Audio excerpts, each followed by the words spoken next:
So good, so good, so good. Spring styles are at Nordstrom Rack stores now, and they're up to 60% off. Stock up and save on Rag & Bone, Madewell, Vince, All Saints, and more of your favorites. How did I not know Rack has Adidas? Why do we rack? For the hottest deals. Just so many good brands. Join the Nordy Club to unlock exclusive discounts, shop new arrivals first, and more. Plus, buy online and pick up at your favorite Rack store for free. Great brands, great prices. That's why you rack. Score more with the college-branded Venmo debit card and earn up to 5% cash back with Venmo Stash. Got paid back? With the Venmo debit card, you can instantly access your balance and spend on what you want, like game day snacks, gear, tickets, and more. The more you do, the more cash back you can earn. Plus, there's no monthly fee or minimum balance. Sign up now at Venmo.com/collegecard. The Venmo MasterCard is issued by the Bancorp Bank N.A. Select schools available. Venmo Stash terms and exclusions apply at venmo.me/stash terms. Max $100 cash back per month. 5 a.m. I'm up with a crisp Celsius energy drink. Running 12 miles today. Grab a green juice, quick change, and head to work. Meetings, workshops. One more Celsius, no slowing down. Working late, but obviously still meeting the girls for a little dancing. Celsius. Live, fit, go. Grab a cold, refreshing Celsius at your local retailer or locate now at Celsius.com. Live, Laugh, Larceny discusses true petty crimes that may be disturbing to some. Or could be easy listening to all you psychopaths out there. All stories are based on actual events, but details may vary. Listener discretion is not advised.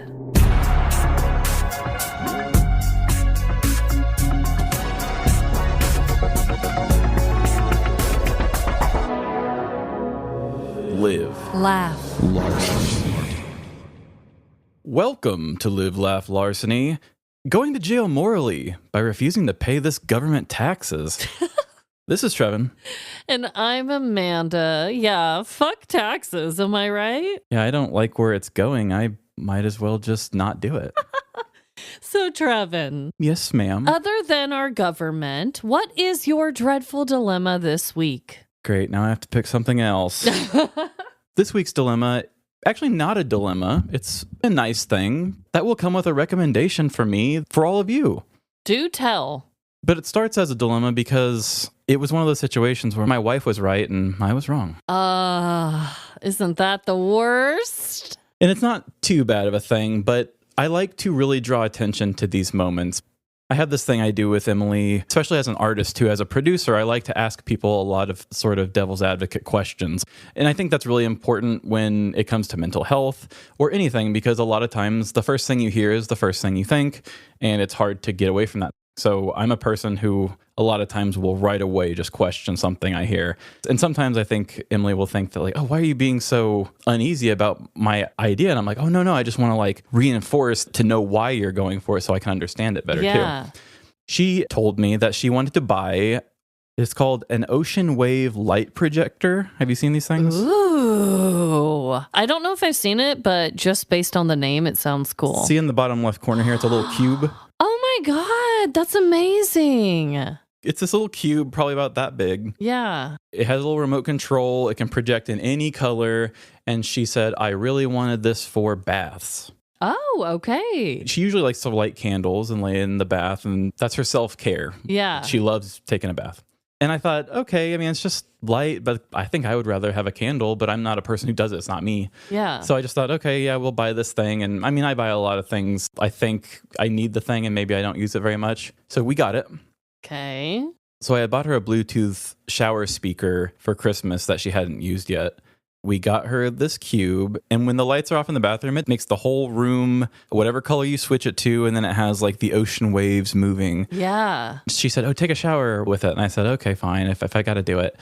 So lights off, I picked a color. I think it was like the deepest green. Ooh. I listened to like a nice nighttime mix of stuff I like to listen to. I'm in there in the shower. I look up from the shower curtain, and it's just waves are dancing and colors and shining bright. And I got out of there, and my executive function skills sometimes sucks, especially after like workouts and stuff. It's hard for me to transition into the shower, and then once I'm in the shower, it's hard for me to get out of the shower. Yeah. And it feels like I eat up a lot of my evenings, or I'm late to work more because of it.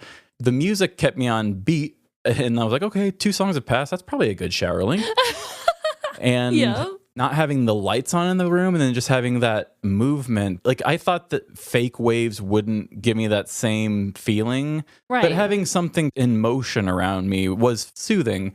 And I actually came out of there and there was like a much less stressed feeling. Because like when I finish working out sometimes, I work really hard and it was like, oh my God, what a hard workout. And I'm just feeling stressed until bedtime pretty much all night until bed. But that really reset me. So I'm telling you people, if you're a person who has a hard time kind of resetting sometimes mentally, I mean, don't go sleeping on the shower. The shower might actually be the key to helping you. Turn the lights off and get yourself one of these projector lights. I think they do them in a bunch of different ways. Emily and I had one conversation about them before I even Googled it, and I started getting Facebook ads for them. Yeah. And one of them was a deep red one, and it just says, "My wife and I never make love without it." So it's more than just for relaxing. The passion of red. They said, look, we know your wife's been looking at these things and we're going to get you to buy these things. Okay? They're like, it's for love making. You want to make love? Buy a red cube. No, dude, I am all about relaxing in the shower. The shower for me has always been a time of like, when I was a kid, I used to play in the shower all the time. And it was almost like my time to reset and have creativity. Then it was like my time to meditate now that I'm older, or just really slow down for a damn second. Yeah. It's like the one time where I'm like forced to do it. And I'm like you, I like to listen to music. Like I'll be like, okay, it's been like 3 or 4 songs now. Like, come on. Gotta go get these kids under control, you know? But no, I'm all about lights and ambient lights and making your house feel like a vibe. Like, hell yeah. Yeah, it's really unlocked something for me. Before, I would just go in listening to the shower with the lights fully on. And most of the time, my showers would take forever because I would just be zoning out, thinking about everything else I have to get done. Yeah. Like I would be in the shower washing, but most of the time not washing and just like staring off, stressing, and then getting out and then finally going. Yeah. And I'm usually late because of it. But when I actually took the time to be present in the shower, I took a quicker one and I felt better afterwards. Yes. Dude, I'm telling you, good for you for discovering that. Yeah, I mean, doing things intentional is a superpower. Anything you do, try doing it when you're being really intentional about it and just see how much better you can be at it. Showering is definitely one of those things that I have been taking for granted. Yes, preach. Don't sleep on a shower. My God. I sleep in that shower. And maybe don't do that either. So I also have a dreadful dilemma. My dilemma, again, it starts out as something amazing. There's just one little funny thing that made it slightly embarrassing for myself, but that's fine. Oh no, embarrassed Amanda. Yeah, it doesn't happen often, people, but when it does, woo-wee. So my sister-in-law is known to throw these amazing parties once a year. Last year and years previous, it's been more of like a Galentine's theme, like reds, whites, girls only around Valentine's. Every single one almost looks like a girl's Sweet 16, just going all out. All out, yes. And just soaking in girlhood. It really feels that way, but like in a very upscale, elaborate party. Like real life Barbie dream house. Yes, exactly. And so this year, she changed it up quite a bit. And instead of doing Galentine's, since it was closer to her actual birthday party, she did a Pisces party. So it was all about under the sea, mermaid vibes. I got all glammed up. We got our hair done, our makeup done. I had a spray tan. I had lashes on my eyes. I mean, it was crazy. I was going around telling the girls, like, I don't normally look like this, but hi, nice to meet you. I don't recognize myself, but hello. I used to go by Amanda.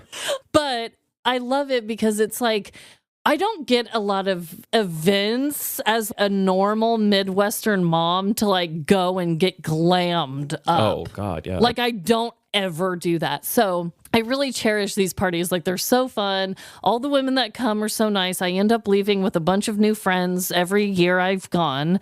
So all of it was great, you guys. No complaints at all. Another extra thing that she did this year, she had performers, which they were like aerialists and very strong, beautiful women dressed in like mermaid costumes and like juggling hula hoops. There was a pole with like a silk on it that someone was spinning on. There was a big hoop that I swear to God, at one time I looked over and a girl was just like hanging on by her neck on this hoop. I was like, whoo! I think I saw one just hanging by her butt crack. I think she just pinched and held. That too. There was a lot of ass. Oh. So of course, Trevin, I had to get on the hoop. Like I had to try it. You wanted to? Oh, yes. Okay. I don't know if I would have wanted to do that. I have a problem where I think that anything I sit on, I'm going to break. So I don't want the attention. That's fair. I probably should have a little more shame or fear when it comes to these things, but it was out the window at this point. Okay. So I had a few drinks. There was an amazing bar set up and she had mocktails and cocktails. Of course, even when I got the mocktail, I added some cocktail to it. You added some cock. So I was like, I'm getting on this hoop. I got up. I was spinning a little out of control at first, but I finally gained my bearings and was kicking and having a great time. And I got down and it was fine. Like I made it through. Success. Yay. I will say you were showing me the pictures of it. And I didn't see the good picture first, where it looked like you were having a really nice time. Yeah. The one, it looked like you were looking off to the side. It reminded me of photos where people hold a dog and the dog is like looking away and trying to find the ground because it doesn't feel safe. That was my first impression. And that's why I thought, oh, she didn't actually want to do that. But then you showed me the better picture and I can tell you really did. Yes, that's exactly what my face looks like. Like, help me. Yeah. Where's the ground? But no, so I did the thing. I got up, I got down, I did it all. The dreadful part about this whole thing is that because I had had some drinks, I was talking to one of these amazing girls that I met at the party and we were chatting it up. And I was like, I've had some drinks. I don't normally drink. I'm a mom, blah, blah, blah. And then I was like, but maybe they're starting to kick in. Like, I don't know. And then I was like, so let me show you. I got up on the hoop and I have this video of me on the hoop and I'm showing this poor girl. Okay. And she looks at me and she goes, girl, I'm the one who took the video of this on your phone. I've literally seen this video before. And I was like, shit, the drinks have kicked in. Oh, I hate that. Yeah. You're that person at the party who's like, have we met? And like, yes, 3 times now. Yeah, they're like, girl, I took that video. At least you weren't like, it's not the best quality. The camera woman was a real asshole. Could you imagine? I was so embarrassed, though. I immediately turned red. I was like, oh, we were just laughing about it. I was like, yeah, the drinks have kicked in. Yeah, I do realize now you were the one who took that video. Facepalm. Oh no. This is Midwestern Mom Amanda. Just think about Midwestern Grandma Amanda. You will cross that line one day. Oh my God. Just as much energy and sass, but with a lot more forgetfulness. That is gonna be bad. And less filter, probably. Yeah. Look out, future people. Well, Trevin. Yeah. This week, we are each gonna share a killer fact. What if you could have the most reliable Wi-Fi at the same price for 5 years? That's the Xfinity 5-year price guarantee. No annual contracts, no hidden fees, and our best equipment included. Plus, get online in minutes with same-day Wi-Fi. Just 5 years of fiber-powered Wi-Fi that boosts speeds to the devices that need them most. Lock in your price and unlock the possibilities.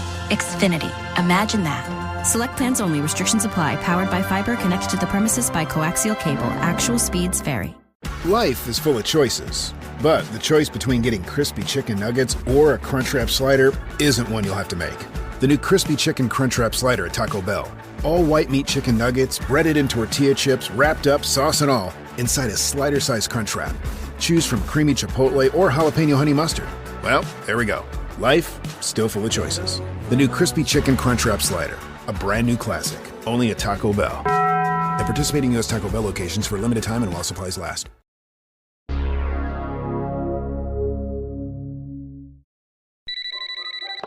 Hello? We've trace the facts. They're coming from inside the house. Pure facts. And I'm going first. You requested we do this one next, right? Because you had a fact already in mind? Yes, which usually I pull a fact from like one particular article, or yes, it's like based on one thing, but it's like a very zoomed in specific thing that I focus on. Oh, yeah. This one's a little more broad because there are so many weird things about this creature that I just want to talk about this creature in general today. Ooh, I think I might know what you're going to do. So I don't know about all the other parents with kids out there, but axolotls are like very popular right now. Okay, so me being of the non-child having variety, my nieces and nephews, one of them is obsessed with them too. Really? And so it does seem like maybe it is from a TV show or something, and it's very popular in that generation of kid right now. But they are really interesting, and honestly, I don't know that much about them at all. So I'm really excited for you to share stuff.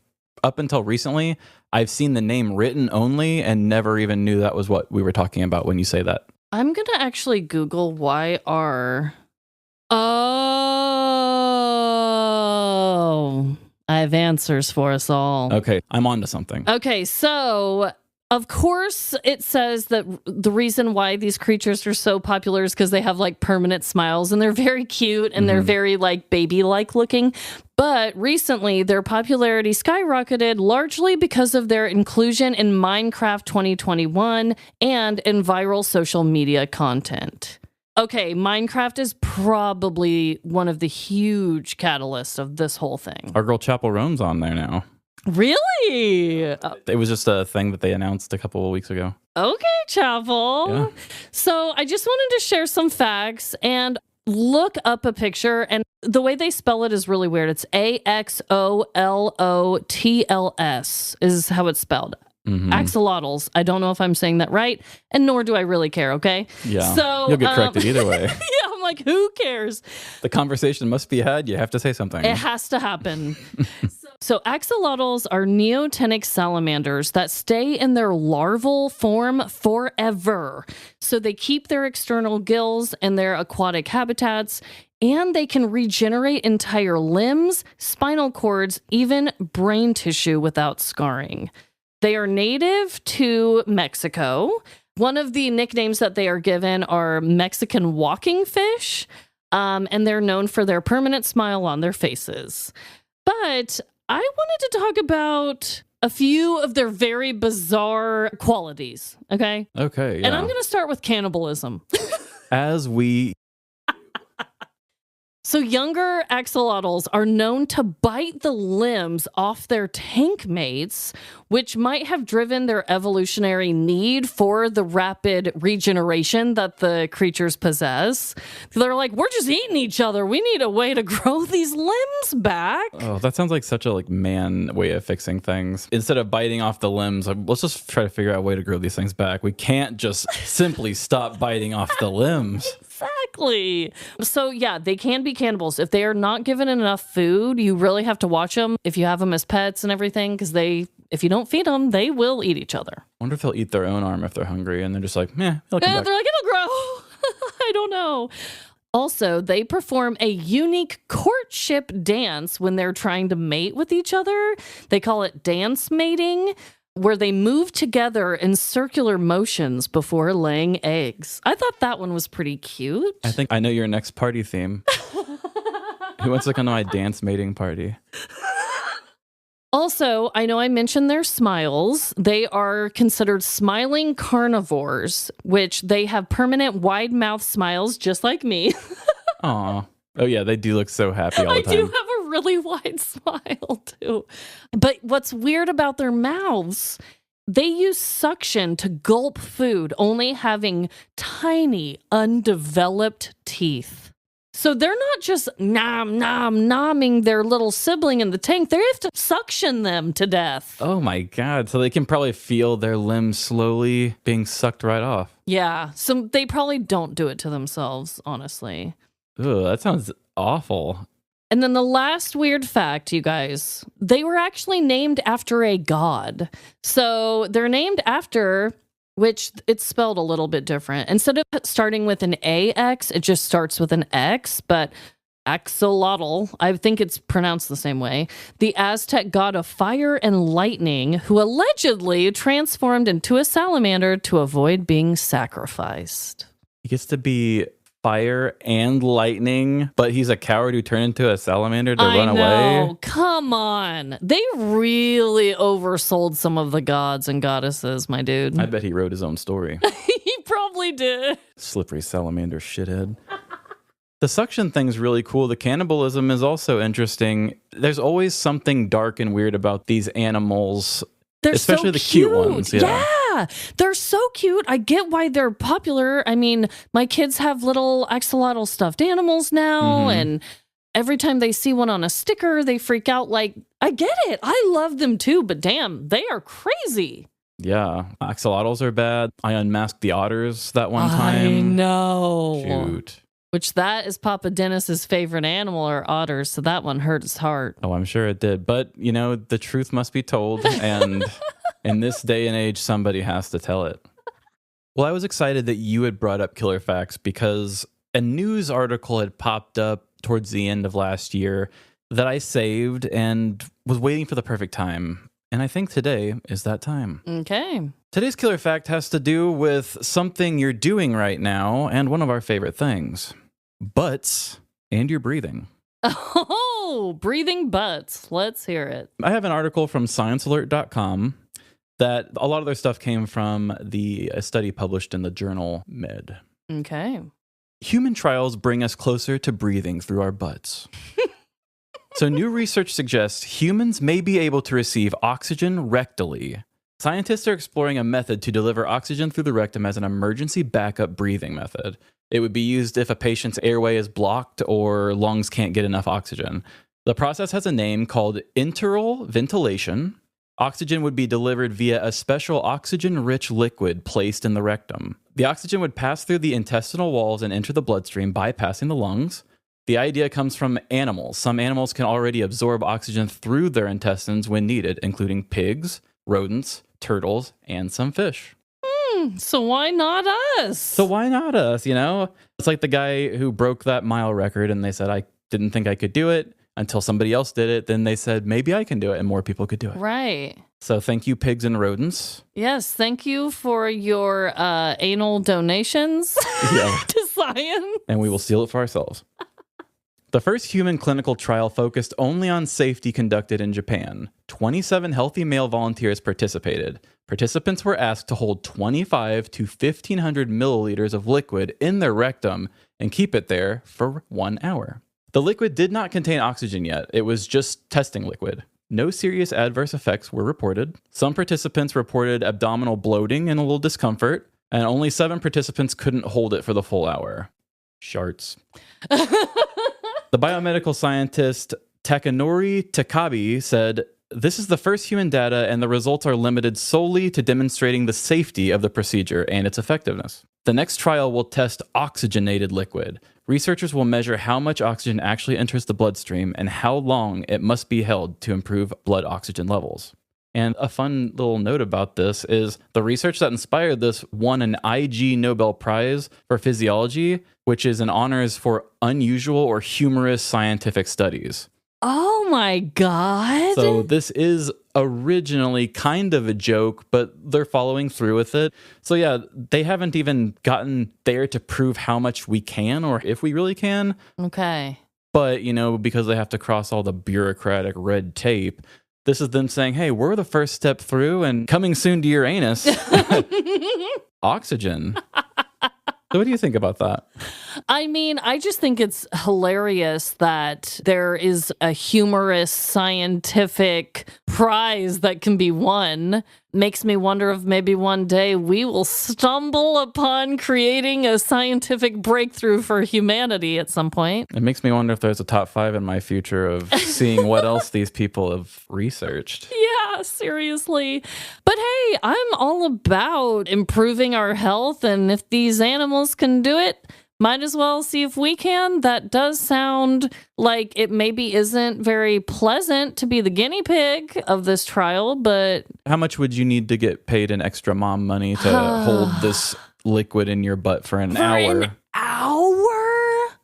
You're acting like Like, that is no big feat. I had to do that weird cleanse that one time. Yeah. Well, I'll save that for something special, maybe behind the paywall. For another day. The amount of liquid that went in me, it was a lot. Oh, okay. See, I've never done anything like it, so I'm really having a hard time picturing what that would entail, but... It was the closest I ever felt to being pregnant. Ew! Because I could feel like a big gurgle in my belly.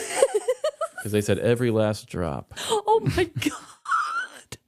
I don't know. I'd have to at least get paid a couple $100. I was trying to think about that too. I know Molly does those things every once in a while. She does. Maybe she'll try it. Maybe so. I think for $400, I'd do it. I'm a busy guy. Right. Time is money. Let's get it popping. Exactly. But I'm not going to sell you on this future procedure that we all will get. I'm going to sell you these ads.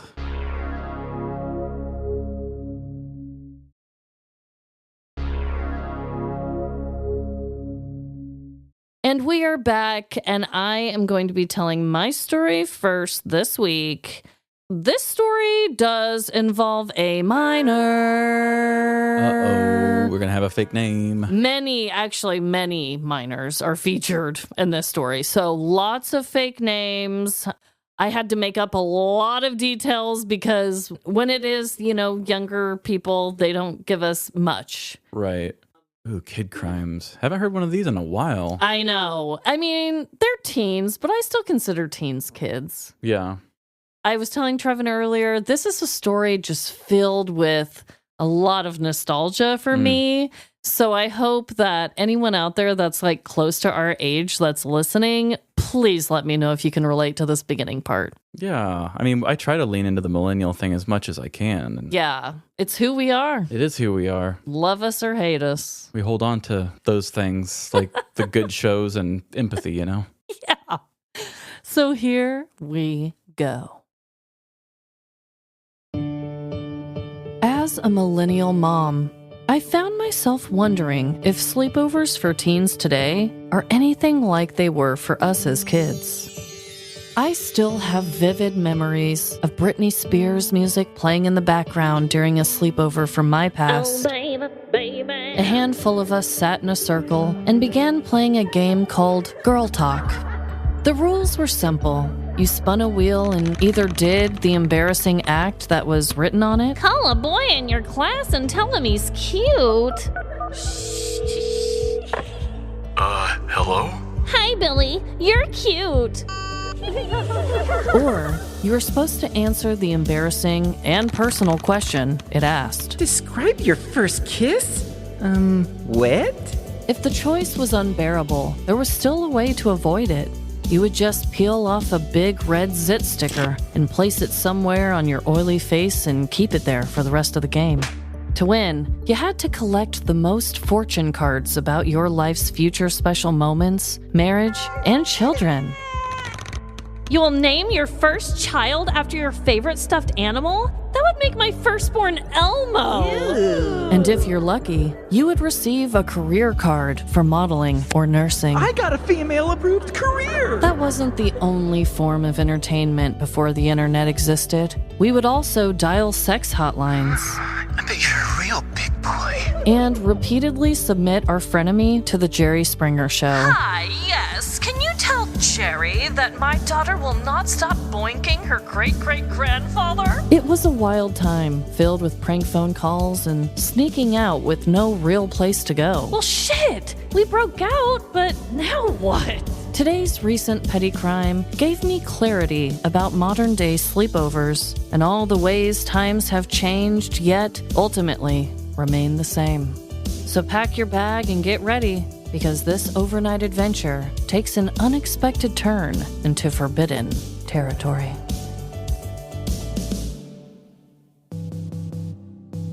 It was a brisk night on November 11th, 2025, in Wauwatosa, Wisconsin, as dueling sleepovers had begun at two separate teenagers' homes. 17-year-old Lewis was having a boys' night with younger versions of Marty and Tony before he earned his nickname One Nut. The three teenage boys smashed on pizzas while playing their video games, maneuvering their greasy hands all over the controllers. The room smelled of pizza crust and crusty farts as Lewis's mom entered the room. Woo-wee! You boys really do know how to stink up a room. Sorry, Mom. We'll clean up in here after this round. Yeah, so sorry, Miss Thompson. Marty added in agreement to suck up to Lewis's mom. Might I also add that you smell lovely, Miss Thompson? Tony chimed in with a little too much flirtation in his voice. Oh, Tony, you are too sweet. I'm heading off to bed. You boys have fun. As soon as Miss Thompson closed the door, both of Lewis's friends started pestering him. You should have told us how hot your mom is, Lewis. Yeah, and how nice she smells. Lewis was annoyed with their comments about his mom, but instead of being upset, his mind and emotions were elsewhere. He missed his girlfriend, Jane, and wondered what she was doing during her sleepover at that exact moment. Across town, 16-year-old Jane had her 3 best girlfriends, Sue, Sam, and Sabrina, staying over at her house. They spent the evening making trendy TikToks, yapping about school drama, and covering their faces with cute zit patches. Jane loved having girl time, but she couldn't help but miss her boyfriend, Lewis. You know, Lewis got me these PJs for our anniversary. He even has a matching one for him. Jane bragged to her girlfriends as she showed off her furry green Lucky Care Bear onesie she was wearing. It's cute. Sue complimented her friend. I'd love to see Lewis in a Care Bear onesie. Sam laughed at the thought. I wonder if Lewis is wearing it tonight around his boys like you are for us, Sabrina asked, full of sass and suspicion. I'm sure he is. Let me text him. Back across town, Lewis received a text from Jane. Hey, how's boys' night going? He quickly responded with, It would be much better if you were here. It wasn't long after when he got another text from Jane. Maybe we could all sneak out and meet up. Without another thought, Lewis dropped a Google Map location, saying, I know just the place. As the teens all got prepared to make their bold escape, Jane sent a final text request. Lewis opened her message to see a selfie of his smiling girlfriend, proudly wearing her green Care Bear onesie. Underneath, she had written, Wearing my PJs. Hopefully you are too. The teens drove to the middle of town to their meeting spot.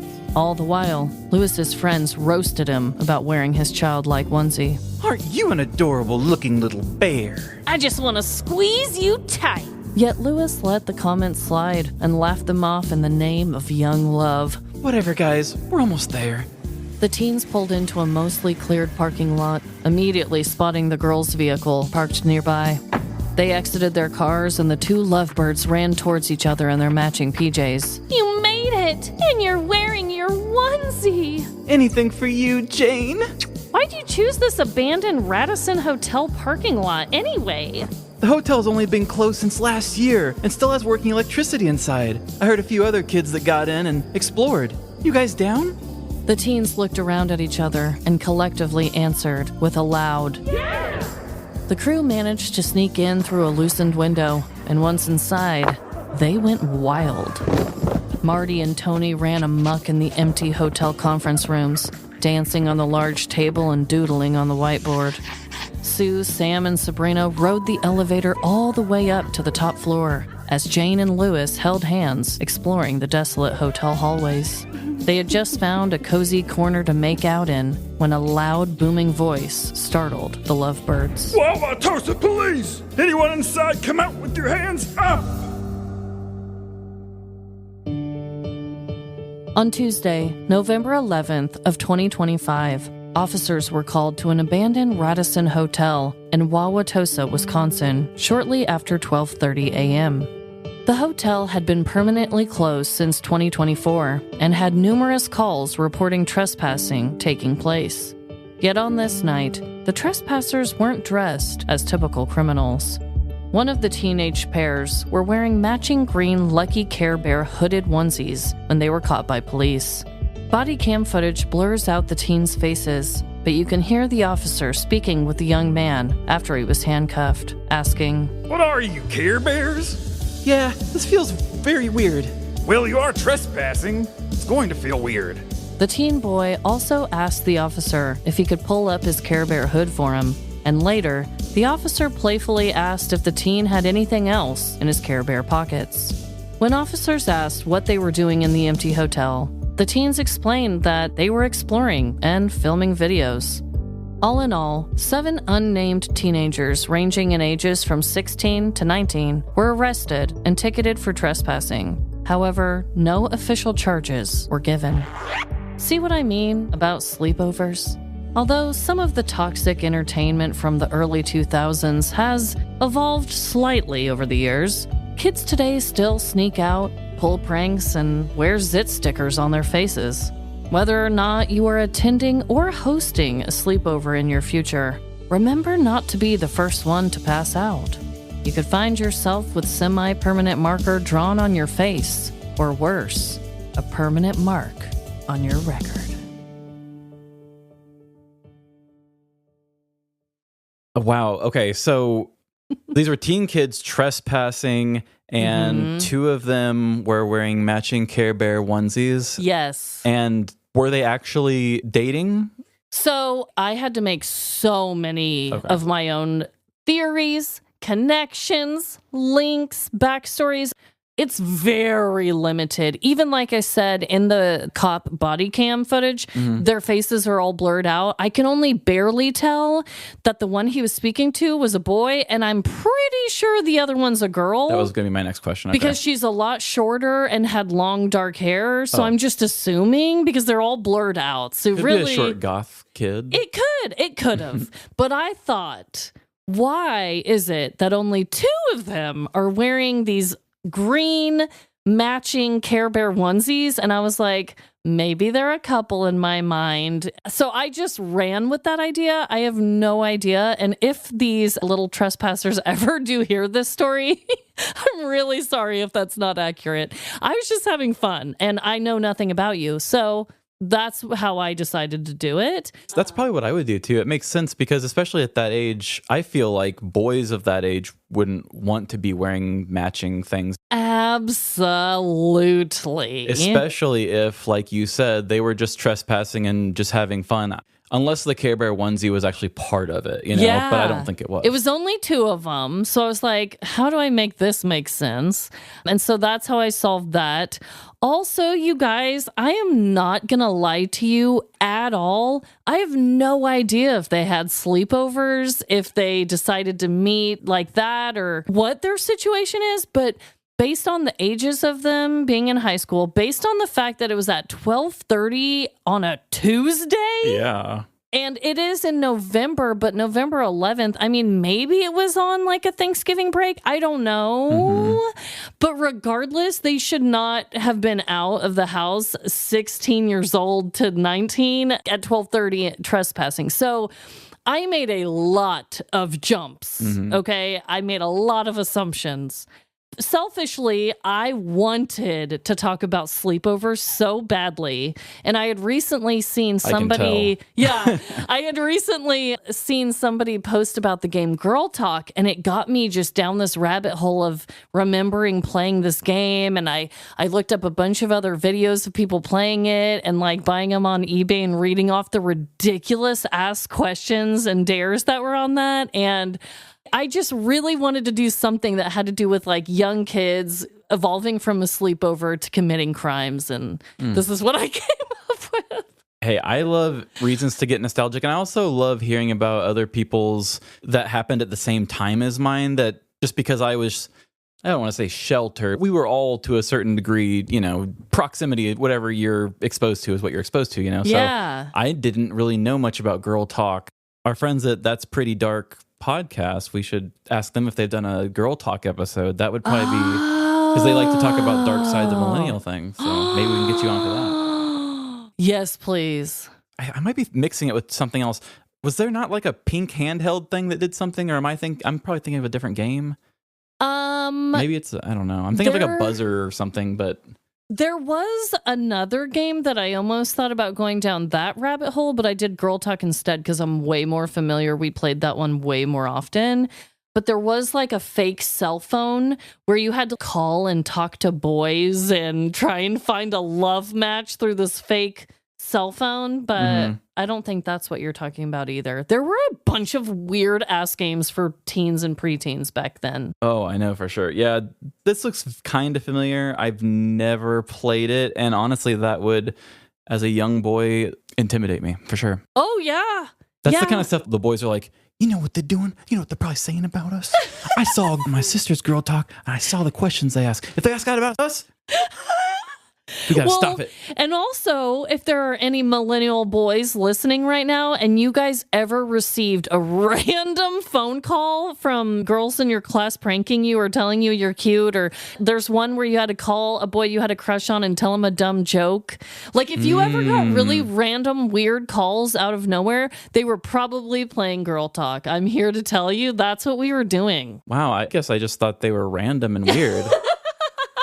Like truth or dare, do something stupid. Yeah, we were always calling the boys in our class because of this damn game. Prompted by a game. Okay. Yeah, I had a lot of fun going down that rabbit hole, and I thought it was funny how it's much more common nowadays for teens to wear those zit patches, but like back in our day, it was like a shameful red zit that you had to add to your face to not answer these awful questions. So yeah, that's another question I wanted to ask. That's actually part of the game, is you have to wear a mark on your face. That's like kind of your 3 strikes thing. It's a pimple on your face. Yeah, if you don't want to do the dare or you don't want to answer the question, like the truth or dare, you had to put a zit on your face. Okay. It's a physical mark. Wow.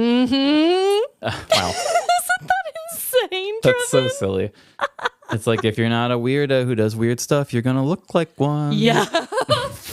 It was like, how can we embarrass these children the most? It's funny how that works. I don't know. The whole concept of Girl Talk, I could go on for days because even the fortune cards were so fucking ridiculous and sexist. But that's definitely one of those things that the internet killed. I mean, we were talking earlier about, last week's episode. Now that's what I call listener stories. Yeah. That's very nostalgic for us because we make it look like now that's what I call music stuff. And those can't really exist the same because people just make Spotify playlists and stuff. That stuff was made in the 90s because record labels were like, I don't know, how can I milk this shit for more?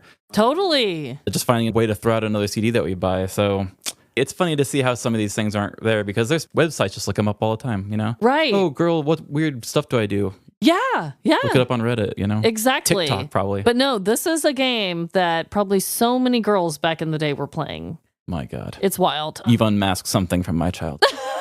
Something behind the scenes, like a Saw sequel. Like this was happening in the other scenes. You didn't even know it. This was happening all around you.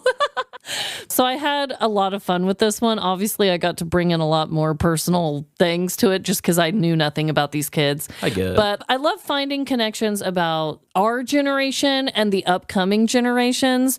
And there are a lot of things that I do feel like have improved, but then there's a lot of other things that have gotten a little crazy. Yeah. And ultimately, kids just want to be wild and crazy and do dumb shit. Right. It's important to see that it's just generational. And even, I think sometimes, especially the generations before us, because my God, millennials just want to live in peace. But like a lot of people hate on us so much just because we were the generation at the time the internet stole a lot of these jobs. Yeah. Hey, you killed music. And it's like, we didn't kill music. It's just the internet killed it. Yeah. We have this mark on us that is like anti-capital. And it's really important to remind us as millennials with newer generations coming, we don't want to follow in our parents' footsteps and just be like, oh, I hate the next generation down. Yeah. They're no different than how you felt and how I know I still feel deep down in a lot of ways. It's just their fashion isn't the same as mine. And they say things like finna. And I hate finna. Right. But if they're finna have a good time, I want them to have a good life. So that's totally okay. Same. Like, I don't hold it against them and think like, oh, if my life's going bad, it's because they're hogging up all the good. Like, I'm glad that you talk like that because I can just hear it in the words that you use is like you humanize them as just normal people and you can still put yourself in their shoes. Yeah. A lot of other people are just like, these young dumbasses don't know anything. I don't want to even see where they might have redeeming qualities. No, I think that there are actually a lot of redeeming qualities for the generations that came after us. Mm-hmm. And it does kind of suck for our generation because I feel like we get hated on from the older generations of being too sensitive, too woke with things, too Like, we're not going to just stand by and let our families treat us like shit or, we're woke sissies, but we also stand up for ourselves, so we're bullies too. Yeah, we're sensitive bullies, basically. And then to the younger kids, they look at our fashion choices, they look at our language and our things, and we just look lame to them. Yeah. So it is a hard place to be in, but I just want everyone to remember, if you're older or younger than our generation, we're all just trying to live out here. And we just had a different lived experience than everyone else. Just like the new ones do, just like the old ones did. Yeah. We've all had different experiences, but I mean, I feel good about being a millennial. I feel good about it. Yeah. And if you're hearing what Amanda says and you're agreeing with it, then you don't even need this conversation anyway, because generation it doesn't matter. I know. The only thing I like to think is that like our traumas are similar in the way of the world that we were around. But I know that, everybody has their choice about whether they want to see themselves or not. Yeah. Preach. Early birds always rise to the occasion for summer vacation planning because early gets you closer to the action. So don't be late. Book your next vacation early on Vrbo and save over $120. Rise and shine. Average savings $141. Select homes only. Zootopia 2 has come home to Disney+. Let's go! Get ready for a new case. We're the greatest partners of all time! New friends. Gary the Snake. And your last name? The Snake. Dream Team. New habitats. Zootopia has a secret reptile population. You can watch the record-breaking phenomenon at home. Zootopia 2, now available on Disney+, rated PG. And right now you can get Disney Plus and Hulu for just $4.99 a month for 3 months with a special limited time offer. Ends March 24th. After 3 months, plan auto renews at $12.99 a month. Terms apply. This episode is brought to you by White Claw Surge. Nice choice hitting up this podcast. No surprises. You're all about diving into tastes everyone in the room can enjoy. Just like White Claw Surge. It's for celebrating those moments when connections have been made and the night's just begun. With bold flavors and 8% alcohol by volume, unleash the night. Unleash White Claw Surge. Please drink responsibly. Hard seltzer with flavors. 8% alcohol by volume. White Claw Seltzer Works. Chicago, Illinois.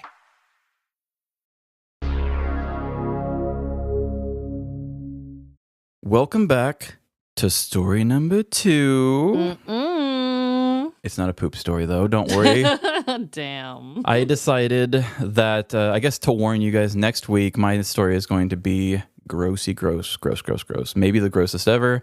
So to give us space between all the other Florida wildness, I want to touch back on a subject that I have kind of covered before, but in a whole new direction.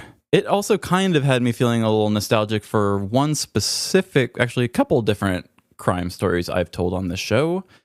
I will mention them in the beginning, and I think you'll see what direction I am headed in. We've got some characters to play. Okay. And we've got a bad guy to catch. Let's catch him. And here we go. Disguises have made many appearances in our petty crimes. From the 2 men who covered their faces in Sharpie, to Amanda's new favorite, the thief in the Chuck E. Cheese costume. Disguises are one of the riskier forms of avoiding detection, and I admire the courage. Mostly because my own attempt involved a blue marker mustache and a bar that did not appreciate the effort. How could you tell it was me? But that little bit of experience gave me a new appreciation for those who hide in plain sight. Because it takes more than just a convincing outfit. It takes nerves of steel, courage, and at least a high school drama student's level of acting. Playing a character is a big responsibility for any actor, and the stakes only rise when the audience you must convince can decide your freedom. We've all seen those movies where police investigate a string of murders, only to discover a supporting character was the perpetrator all along. That little booger was under her nose the whole time. That's great acting. Now imagine that same character walks into the first crime scene, slightly unsure of themselves, and the captain immediately goes, "Wait a minute. You're the bad guy, aren't you?" No. That would have shortened the runtime by about 80%, ruined the final twist, and robbed us of all the gratuitous nudity to come. And I, for one, will not stand for it. Today's story is more like that second example than you might expect, but where today's story differs is that these disguises are good, and when they're good, you don't see them coming. A thief in the night, a devastated victim, a call of police. It's not every day you get to visit your boss's house on a call, eh, Gorman? You're my boss and I don't even know where you live. But the police commander? I've never met him. Well, don't be too nervous. Commander Flanders is the calmest and most respectable person I've had the privilege of working under. My precious home! My stuff! This is hell! Captain Lister and Lieutenant Gorman joined the paramedics on scene, trying to calm the commander. After mild sedation and a hit from Gorman's THC pen, Commander Flanders could finally catch his breath.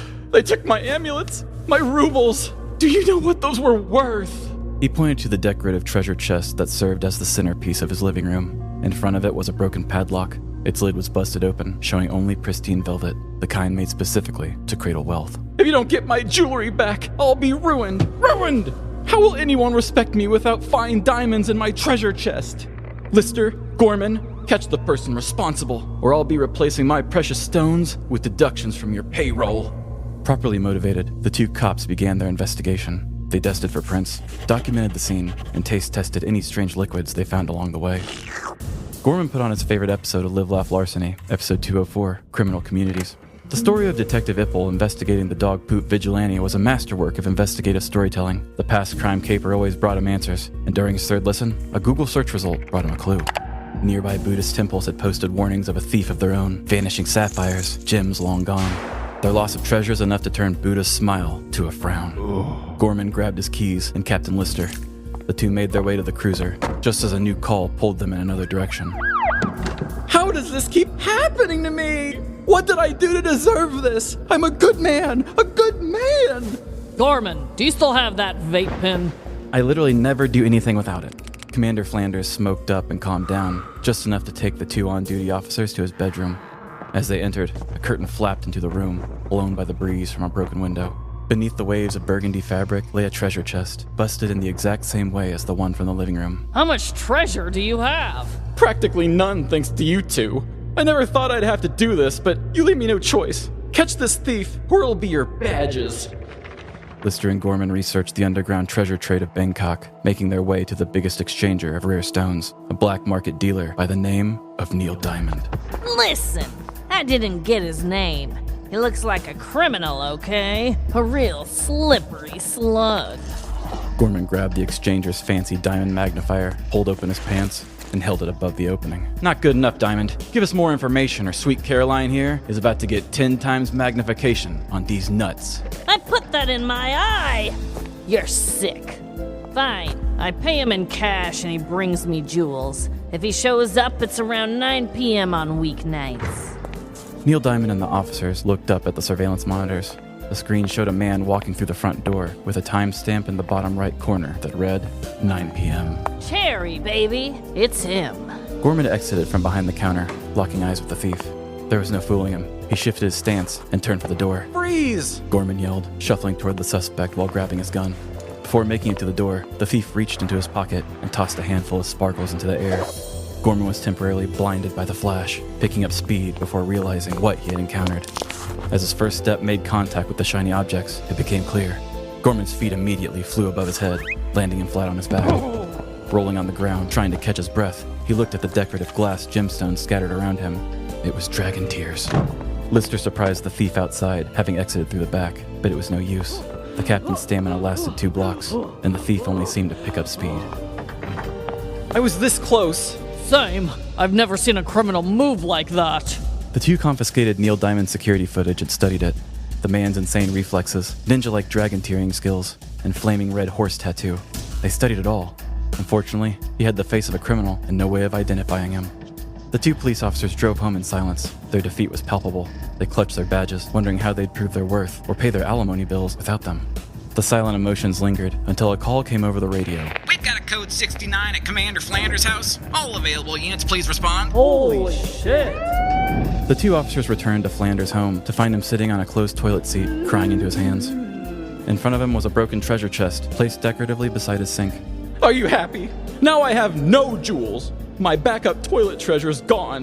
Amulets, emeralds, and vintage collections of pogs. I have nothing. Now I have to go into the Lunar New Year treasureless and single. Gorman looked at the commander, weeping on the john. A few days ago, he would have seen him as a suit deserving blind respect. Now, he'd seen the way he toilet cries. Continuing to watch his superior lose more of that respect, Gorman thought about the clues and how much treasure could be in his own future if he climbed to Commander. But there was something in Flanders' fit that stuck with him. Now I have to go into the Lunar New Year treasure list and single. That's it! The man's flaming horse tattoo. The Lunar New Year marks the year of the fire horse. The Lunar New Year? I just signed off on overtime for security. That festival starts in less than 24 hours. I'll bet my booty he's going to be there. Then you'll need everything at Bangkok Police's disposal. I'm authorizing full use of the disguise department. Gorman shot Lister an unfamiliar look as his partner was already headed out the door. He followed to the cruiser, joining him in the passenger seat. Look, due to budget restraints, I'm not going to be able to give you the full history on this thing. We're already pushing it on runtime, and I feel sorry for the guy who has to edit this. The Bangkok Disguise Department is what happens when one night of team building turns into research and development. We all found out we joined the force because we like wearing uniforms, and that acting class reopened our buried love of costuming in general. We once let a bank robbery go unsolved while competing in a community theater talent show. After that, we vowed to never let theatrics get in the way of the law again. But we also promised to never forget who we are.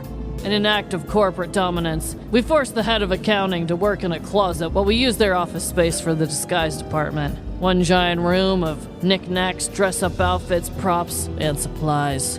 Every day I hope for a chance, a reason to play pretend professionally once more. We dressed as construction workers to catch a drug dealer. I even catcalled pretty ladies to stay in character. Terry, 2 cubicles down from yours, crawled several hundred meters in a ghillie suit to sneak up on an assaulter living in an isolated hut. And I dressed as a wrestler to catch a sex criminal looking for a role-play partner. The second he gave me the code word, I pulled my badge from my gooch, and in came the rest of my squad from the hotel bathroom to arrest him. That's all pretty wild. It really happened. My nipple was poking out the side of my spandex the whole time. Everything. And now, we have less than a day to do it all again. Dispatch, this is Lister. Let's take it from the top. By the time Lister got Gorman to the head accountant's old office, other station employees were already hard at work. They grabbed the 2 officers, took their measurements, and dressed mannequins like Project Runway contestants. Papier-mâché, glue, and makeup of various colors filled the air until the next day, the festival began. The evening really put the bang in Bangkok. Dancers danced, and the drummers kept the groove. Swaths of children poured through the streets feeling joy. We're children! Oh shit, kids are coming, Gorman said, stumbling into Lister as they both struggled to get to their feet. With their backs to the children, they both bent over, unintentionally grabbing the others' masks. When they turned, the children saw a bald man mask on Lister in a big red dress, and a lady face in a man's kimono on Gorman. Some children screamed, but most laughed, as both officers panic-jigged like Ashley Simpson.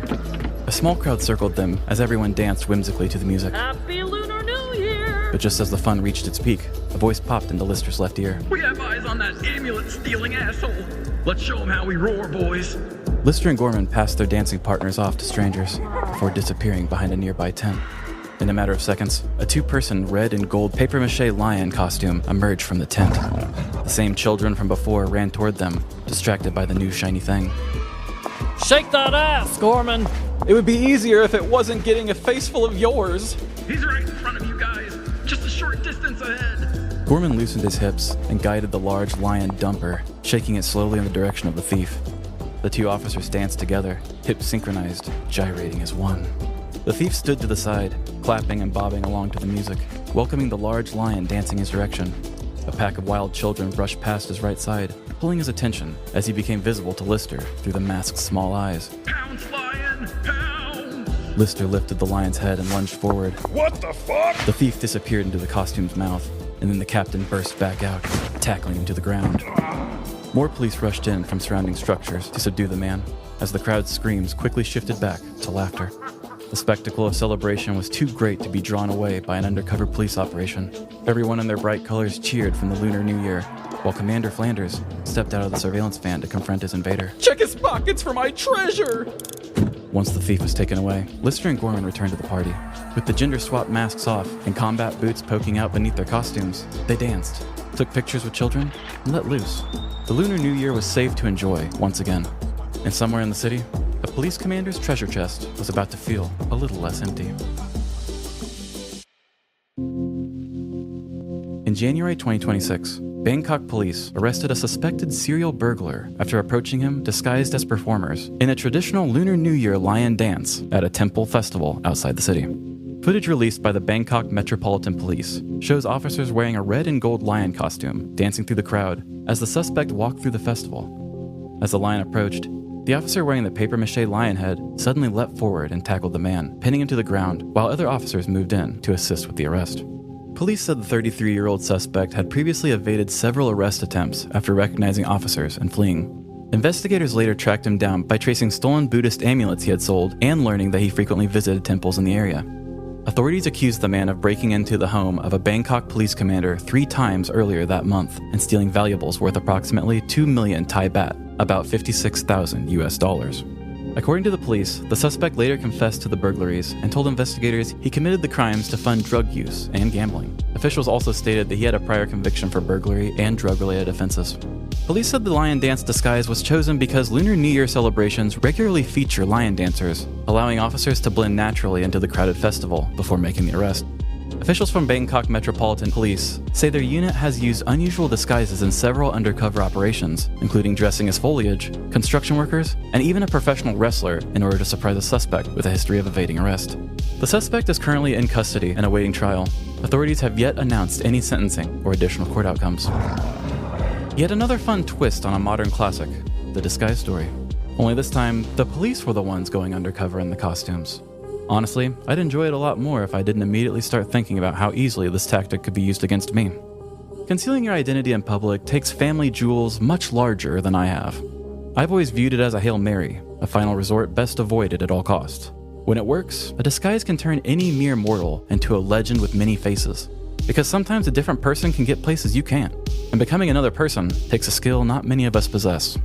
Still, nothing proves the technique's effectiveness quite like this quote from a Bangkok police captain. You cannot hide from the invisible, or from what you cannot see. This is giving me Mulan vibes. Yeah. Because at the very end, they're all celebrating at a festival in a parade. And then the Hun army is hidden within one of these gigantic, it's like a dragon. I don't think it was a lion. They were hidden within like this big, like paper mache animal. They did get a recording of it. You see the lion walk up, and it does look like the lion tries to eat the guy for a second, and then they all just kind of fall forward. The guy is hysterical. I can't remember if he's watching something or if he's like on his phone, but totally not expecting it. And I thought that'll be a fun story just to say their idea was to go undercover in a fun costume. Right. But then when I looked it up a little bit further and found that this is something they do sometimes. Right. A lot of the crimes actually are ones that we don't talk about. They're mostly sex crime type stuff. But one of them, there's a picture of it. It's like a hotel picture of the dude in the bedroom. He's just like in a wrestling outfit, the tight spandex, his nipples hanging out the side. Did he have a mask on? I can't remember. Just standing there normally in a hotel, just talking to this guy who's about to make some sort of a weird sexual exchange together. Wow. He's like an officer just sitting here in his spandex. Wow. Why did that police captain have that much treasure?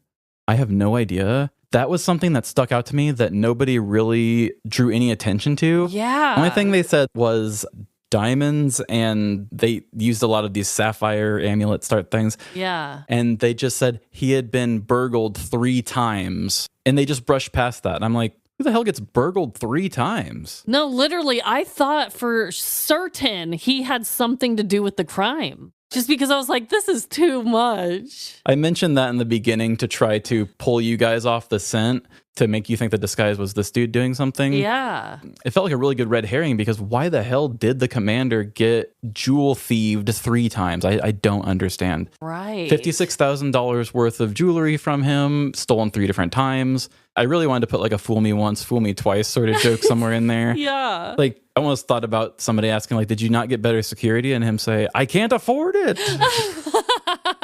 But I have no idea. It's very strange, but nobody drew attention to it, so maybe that's normal.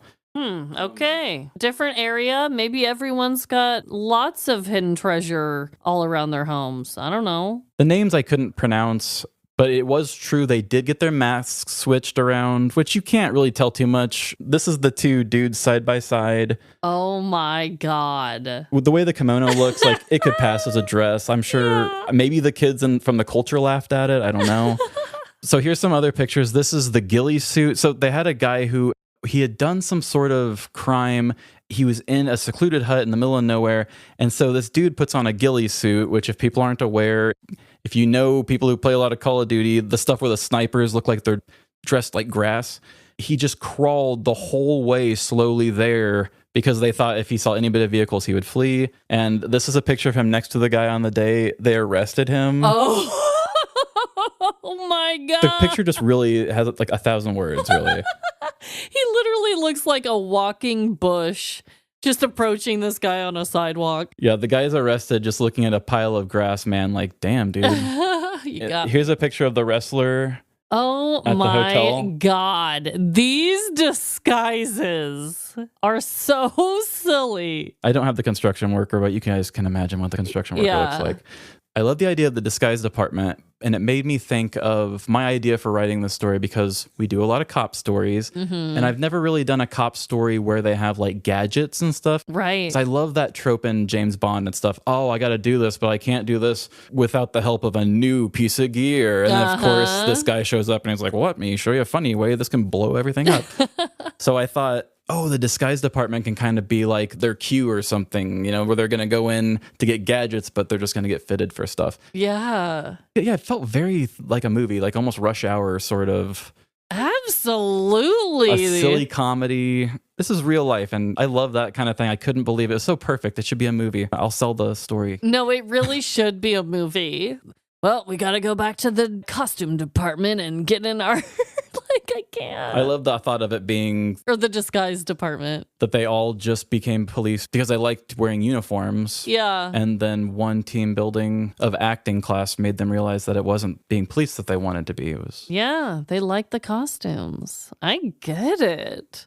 Also, shout out to Gorman. Oh, thank you. Yes. Shout out, Gorman. You sent...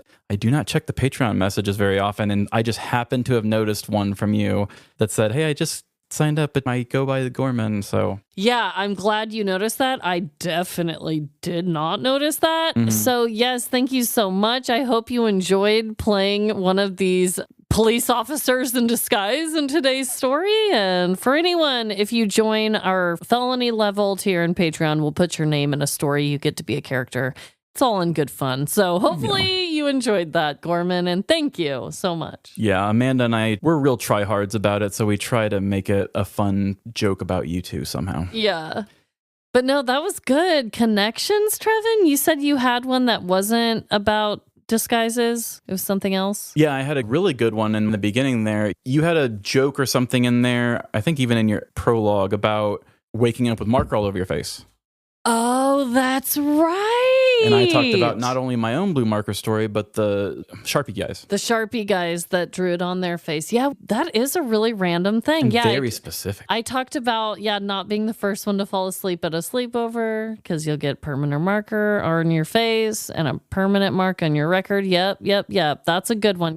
The only thing I was thinking was, I mean, yours are definitely more costumey. Mine were more like just funny themed PJs, but you could consider the Care Bear outfits costumes, technically. But no, I like that marker to the face. Yeah, markers on faces, way too specific. I mean, I think I might have also said something about nostalgic, but I can't, or something nostalgic, but I don't remember what it was now. Yeah. I can't remember either, but no, that is so good. What a weird connection. Yeah, it's a super weird connection, but so specific. And hey, I think that means we're back in sync. We're back in sync. Wow. Well, this was a fun week. I'm glad we're back to doing just regular old episodes that aren't Florida based, or we just did our listener one. So we're back to our regularly scheduled program here again. So that's nice. But I just hope that everyone out there is having the best week. And remember, no matter the crime, big or small, in the end, we are all doomed. Doomed to cover our faces in marker. Bye. See ya.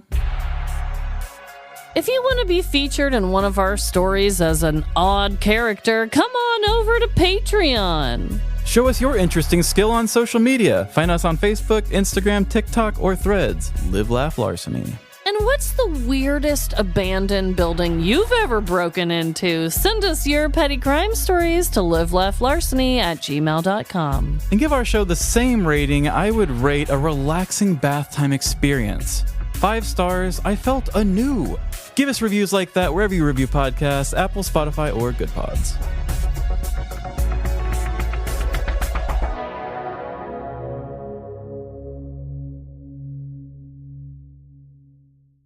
But I'm not going to try to sell you any more truth. What I am going to try to sell you are these ads. Oh, you didn't do yours yet.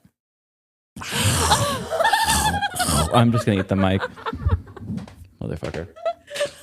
I was like, I'm going to catch you off guard and do it. Yeah, it was a good transition. You can just cut and paste. Sure, I guess. Transition into the outtakes. Ryan Reynolds here from Mint Mobile with a message for everyone paying big wireless way too much. Please, for the love of everything good in this world, stop. With Mint, you can get premium wireless for just $15 a month. Of course, if you enjoy overpaying, no judgments, but that's weird. Okay, one judgment. Anyway, give it a try at mintmobile.com/switch. Upfront payment of $45 for 3-month plan, equivalent to $15 per month required. Intro rate first 3 months only, then full price plan options available. Taxes and fees extra. See full terms at mintmobile.com.